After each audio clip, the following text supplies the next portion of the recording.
கிறிஸ்துக்கு அன்பான கலைக்குது நிகழ்ச்சி நேயர்களே, மீண்டும் ஒரு விசை கூட இயேசுவின் நாமத்துல உங்களோடு கூட இணைவதில் மிகுந்த மகிழ்ச்சி அடைகிறது. இந்த நாள் நமக்கு வருகிற வாக்குத்தத்தம் எங்க இருந்து அப்படின்னு சொன்னா, நீதிமொழிகள் 3ஆம் அதிகாரம் வசனங்கள் 9, 10வது வசனம். உன் பொருளாலும் உன் எல்லா விளைவின் முதற் பலனாலும் கர்த்தரை கனம் பண்ணு, அப்பொழுது உன் களஞ்சியங்கள் பூரணமாய் நிரம்பும், உன் ஆலைகளில் திராட்சரசம் புரண்டோடும் அப்படின்னு சொல்லி நமக்கு சொல்லப்படுகிறது. அப்படின்னா இதுல என்ன சொல்லப்படுகிறதுனா, ஒரு ஆசீர்வாதங்களை குறித்து சொல்லப்படுது. அந்த ஆசீர்வாதத்துக்கு நம்ம பண்ண வேண்டிய காரியத்தையும் அது சொல்லுது. எதனால? உன் பொருளாலும் உன் எல்லா விளைவின் முதல் பலனாலும் என்ன செய்யுங்க, கர்த்தரை கனம் பண்ணு. நம்ம கர்த்தரை கனம் பண்ணும்போது நம்மள அதிகமாக ஆசீர்வதிக்கப்படுவோம் அப்படிங்கிற வசனம் நமக்கு யார் இது சொல்றாரு? ஞானி சொல்றாரு. ஏன் அப்படின்னு சொன்னா, நீங்க பாத்தீங்கன்னு சொன்னா உலகத்துல நம்ம நிறைய என்ன நினைக்கிறோம்னா, ஆசீர்வாதம் பெறணும் அப்படின்னு ரொம்ப ஆசைப்படுறோம். இங்கே ஆண்டவர் நமக்கு என்ன செய்யறாரு? ஆசீர்வாதங்களை எப்பவுமே தந்துட்டு இருக்கிறாரு. சில ஆசீர்வாதங்களுக்கு நிபந்தனை கிடையாது, சில ஆசீர்வாதங்களுக்கு என்னது கண்டிப்பா நிபந்தனைகள் இருக்கிறது. வேதாந்தத்துல 2 வகை தான். ஒன்று ஆண்டவர் எல்லாருக்கும் தருகிற ஃப்ரீயா எல்லாருக்குமே கிடைக்கும்.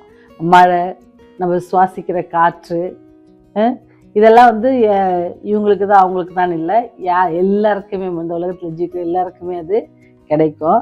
ஆனால் நீங்கள் பார்த்தீங்கன்னா சில ஆசீர்வாதங்கள் கிடைக்கணும்னு சொன்னால், உங்களுக்கு பைபிளில் கட்டளையில் நீங்கள் பார்த்தீங்கன்னா, நீங்கள் நீண்ட ஆயுஸ்லோடு இருக்கணும்னு சொன்னால் உங்கள் தாயின் தகப்பன் என்ன செய்யுங்க, கனம் பண்ணு அப்படின்ட்டு சொல்லப்படுகிறது. அப்புறம் என்ன சொல்கிறது, நீ என்ன செய், அந்நியரை உபசரிங்க, அப்போ நீங்கள் என்ன செய்யப்படுவீங்க, உங்கள் தேவைகள் போது ஆண்டவர் உங்களுக்கு செய்வார் அப்படின்ட்டு சொல்லப்படுகிறது. அப்புறம் ஆவியில் எளிமை உள்ளவர்கள் பாக்கியவங்களை உங்களுக்கு என்ன தரப்போகிறேன், நீங்கள் ஆவியில் எளிமை உள்ளவர்கள் உங்களுக்கு பரலோக ராஜ்யம் தரப்போகிறேன் அப்படின்னு சொல்கிறாரு. நீங்கள் ஒருவேளை துயரப்பட்டுக்கிட்டே இருக்கிறீங்க, வாழ்க்கையில் உண்மையாக இருந்து கடவுளுக்கு பிரியமாக நடந்து ஆனாலும் துயரம் உங்களை அடிக்கடி வந்தால் ஆண்டவர் என்ன சொல்றது, துயரப்பட பாக்கியவான்கள் அவர்கள் என்ன செய்வாங்களாம், ஆறுதல் அடைவாங்க.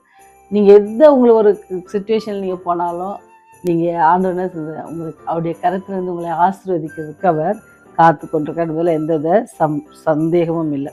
அவற்றில் அன்பு கூர்ந்து அப்படின்னு ஒரு வார்த்தை இருக்கு. நம்ம அவர்கிட்ட அன்பு கூர்ந்தோம் அப்படின்னு சொன்னா அவர் நம்ம இடத்துல என்ன செய்வாராம், அதிகமாக அன்பு கூறுவார். அதனாலதான் வேதாந்தம் சொல்லுது, நாம் அன்பு கூறுவதற்கு முன்பே அவர் என்ன செஞ்சாரு, உங்க மேல என் மேல அன்பு வைத்ததுனால தான் என்ன செஞ்சார், தன் ஜீவனையும் கொடுப்பதற்கு அவர் முன் வந்தார். அப்பேற்பட்ட ஆண்டவரை நாம் எப்படிலாம் கனம் பண்றோம், நம்ம எப்படிலாம் நம்ம வாழ்க்கையில கனம் பண்ணலாம் அவரை அப்படின்னு சொன்னா, நம்ம என்ன செய்யறோம், முதலாவது நமக்கு ஆண்டவர் தினமும் நம்ம கைட்டு செய்கிற எல்லா காரியங்களும் ஆசீர்வதித்து தருகிறார். அதனால் வருகிற வருமானத்தின் மூலமாக என்ன செய்யலாம், ஆண்டவரை நம்ம கனம் பண்ணலாம். அது மாத்திரம் இல்லபடிக்கு அவர் என்ன சொல்றாருன்னா, ஏழைக்கு இறங்குகிறவன் கர்த்தருக்கு கடன் கொடுக்கிறார். நினைச்சு பாருங்க, அவருக்கு நம்ம கடன் கொடுக்க முடியுமா? அவர் இந்த அண்ட சராசரத்தையும் படைத்தவர், வானத்தின் பல கனிகளை கொண்டு என்ன செய்வார், உங்களை ஆசீர்வதிப்பேன் என்று வாக்கு கொடுத்த அந்த கர்த்தர். அவர் சொல்ற காரியத்துல பாருங்க, நீங்க ஒரு ஏழைக்கு கொடுத்தீங்க அப்படின்னு சொன்னா யாருக்கு கொடுக்குறீங்களா, எனக்கு கொடுக்குறீங்க, அது என்ன செய்வார், அவர் திருப்பி உங்களுக்கு தருவேன் அப்படின்ட்டு சொல்லியிருக்கு. ஆண்டவர் எப்போதும் வாக்கு மாறாதவர்ன்றதை நம்ம தொடர்ந்து படிச்சுட்டு வரோம். அநேக நாட்களாக அவருடைய அன்பை குறித்து அநேக காரியங்கள் படிச்சிருக்கிறோம், அநேக ஆசீர்வாதங்களை பெற்றிருக்கிறோம், அநேக ஆசீர்வாதம் செய்திகளை நம்ம கேள்விப்பட்டிருக்கோம் அல்லது கேட்டிருக்கிறோம். ஏன் இதெல்லாம் நம்ம சொல்றோம் அப்படின்னு சொன்னா, ஆண்டவர் உங்களை என்னையும் ரொம்ப அதிகமாக நேசிக்கிறார். அவரை கனம் பண்ணினால் அவர் நம்மை கனம் பண்ணுவார். நாம் அவருக்காக சாட்சியாக இருந்தோம்னு சொன்னா அவர் நம்மை குறித்து என்ன செய்வார், சாட்சி பகருவார். அவரை நம்ம மறுதளிச்சோம் அப்படின்னு சொன்னா அவரை நம்ம மறுதளிக்கும். ஸோ ஒவ்வொரு காரியத்துக்கு என்ன இருக்குது, எதிர்மறை இருக்குது. அதனால நீங்களும் நானும் இந்த நாள் அவர் நமக்கு தருகிற வாக்கு தத்துவம் என்ன அப்படின்னு சொன்னா, நீங்க என்ன கனம் பண்ணீங்க அப்படின்னு சொன்னா நான் என்ன செய்வேன் அப்படின்னு சொன்னா ரொம்ப அழகா இருக்கு. உன் களஞ்சியங்கள் எடுமா இருக்குமா, பூரணமாய் நிரம்பும். சும்மா நிரம்பாது, அது எப்படி நிரம்புமா, பூரணமாய் கம்ப்ளீட்டா அது நிரம்பியே இருக்கும். திராட்சரசம் எப்படி வழிதரும், செல்வத்தினாலும் எல்லா ஆசீர்வாதம் அன்றாட தேவைக்கான ஆகாரங்களானாலும் உங்களை என்ன செய்வாரு, ஆசீர்வதிப்பார். எப்ப ஆண்டவரை கனம் பண்ணும் பொழுது, ஆண்டவர் சொன்ன காரியத்தை நம்ம கீழ்ப்படியும் பொழுது, ஆண்டவர் சொன்ன காரியத்தை நம்ம செய்யும் பொழுது, எத்தனை காரியங்கள் வருது பார்த்தீங்களா. இதுதான் அவரை கனம் பண்றது. அவரை கனம் பண்றது என்ன, அவர் போட்டோவை, அவர் ஜீசஸ் மாதிரி ஃபோட்டோ அல்லது ஒரு கிராஸ்லையும் நம்ம கேரி பண்ணிட்டு போகிறதுனால இல்லை, அவர் சொன்னபடி நம்ம செய்யும் பொழுது என்ன செய்கிறார், அதுதான் அவரை நம்ம கனம் பண்ணுறது. அதனால தான் அவர் சொல்கிறாரு, அவர் நம்மிடத்தில் அன்பு கூறுறார். எப்போ அப்படின்னு நாம் அன்பு கூறுவதற்கு முன்பதாகவே அவர் நம்மை நேசித்தார். அதனால தான் நமக்கு என்ன, இந்த ரட்சிப்பின் திட்டத்தை அவர் வச்சாங்க. சரிங்களா?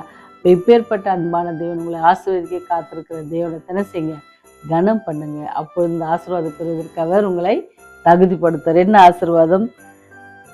அப்பொழுது உன் களஞ்சியங்கள் பூரணமாய் நிரம்பும், உன் ஆலைகளில் திராட்சரசம் புரண்டோடும். அதனால வாழ்க்கையில எந்த பிரச்சனைனாலும் அது பெருசா நினைக்காதீங்க. ஏன்னு சொன்னா அவர் நம்மை ஆசீர்வதிக்க அவர் காத்து கொண்டிருக்கார். நம்ம என்ன செய்யணும்? ஒரே ஒரு வேலை தான், அவரை கனம் பண்ணுவோம். அவர் நமக்கு கொடுத்த கட்டளையின்படி நம்ம கீழ்ப்படிந்து நடப்போம். அவர் நம்மை ஆசீர்வதிக்க காத்திருக்கிறார். ஜெபம் செய்வோம். இரக்கங்களின் பிதாவே, அன்பின் ராஜாவே, உம்மை நோக்கி கூப்பிடுவதற்காக இந்த காலை வேளையிலும் கொடுத்த கிருபைக்காக நன்றி செலுத்துகிறோம் தகப்பனே. இந்த நாளிலும் கூட ஆண்டவரே, நீர் எங்களுக்கு கொடுத்த செய்திக்காக நன்றி செலுத்துகிறோம். நாங்கள் உண்மை கனம் பண்ணுவதில் மறந்து போகிறோம். அநேக வேளையிலும் மறுதளிக்கிற பிள்ளைகளாக இருக்கிறோம் சாமி. அப்படி இல்லாதபடிக்கு உமக்கு சாட்சியுள்ள பிள்ளைகளாக இருக்க எங்களுக்கு உதவி செய்யுங்க. அது மாத்திரம் இல்லாதபடிக்கு கடந்த நாட்களில் எங்களுக்கு போதுமானவராக இருந்து எல்லா காரியங்களிலும் எங்களுடைய குடும்ப வாழ்க்கையிலும் ஆகார குறைவின்றி எங்களை பாதுகாத்து நல்ல நித்திரைகளை தந்து பிள்ளைகளை ஆசீர்வதித்து அவருடைய வேலை ஸ்தலங்களை ஆசீர்வதித்து எல்லா காரியத்தையும் நீங்கள் செஞ்சுருக்கீங்க சாமி. அதற்காக உமக்கு நன்றி செலுத்தணும். இந்த ஜபத்தில் அல்லது செய்தி கேட்க ஒவ்வொரு குடும்பங்களையும் நீங்கள் கண்ணோக்கி பாருங்க தகப்பனே. அவர்களை ஆசீர்வதிங்க ஆண்டவரே. ஒருவேளை ஏதாவது ஆசீர்வாதத்துக்காக அவர்கள் காத்திருப்பாங்கன்னு சொன்ன ஆண்டவரே, தயவாபிஷேகத்தின் ஏற்ப அவர்களுக்கு இறங்கி நீங்கள் தர வேண்டுமா என்று மன்னாடுங்க. விசேஷமாக குழந்தை பாக்கியத்திற்காக ஜெபிக்கிறோம் சாமி. கர்ப்பத்தின் கனியை பெற்றுக்கொள்வதற்காக ஏக்கத்தோடு உடைய கரத்தை நோக்கி பார்த்து கொண்டிருக்கிற கணவன் மனைவிகளுக்காக ஜெபிக்கிறோம் தகப்பனே. அவர்களை ஆசீர்வதிங்க. அவருடைய தேவைகளை சந்தித்தருங்க. சமாதானத்தையும் சந்தோஷத்தையும் அவர்களுக்கு இந்த கட்டளையிட வேண்டுமா கெஞ்சி மன்னாடுவோம் தகப்பனே. இந்த நாளில் கூட ஆண்டவரே படிக்கிற பிள்ளைகளுக்காக ஜெபிக்கிறோம். ஞானத்தினால் நிரப்புங்க. எண்ணங்கள் சீர்கலைந்து போகாதபடிக்கு பிள்ளைகளை நீங்கள் பாதுகாத்து வழிநடத்துங்க சாமி. ஜுரம் அநேக இடங்களில் இருக்கிறது கர்த்தாவே. அந்த வியாதிகள் அநேகரை பாதித்து கொண்டு இருக்கிறது தகப்பனே. அப்படி அந்த சுகவீனங்கள் எல்லாம் பாதிக்கப்படாதபடிக்கு எல்லோரையும் ரத்த கோட்டைகள் நீங்கள் மறைத்து பாதுகாத்து கொள்ள வேண்டுமா கெஞ்சி முன்னாடுகிறோம். இந்த நாள் முதல் எங்களோடு கூட இடைபடுங்க, வழிநடத்துங்க. எங்களுடைய பாவங்கள் குற்றங்கள் குறைகள் எல்லாவற்றையும் ஒரு விசை கூட மன்னித்து உடைய ராஜ்யம் வரும்போது எங்களை நினைத்தள்ள வேண்டுமா இயேசுவின் வழியை ஜெபிக்கிறோம் ஜீவனுள்ள நல்ல தகப்பனே. ஆமென். ஆமென்.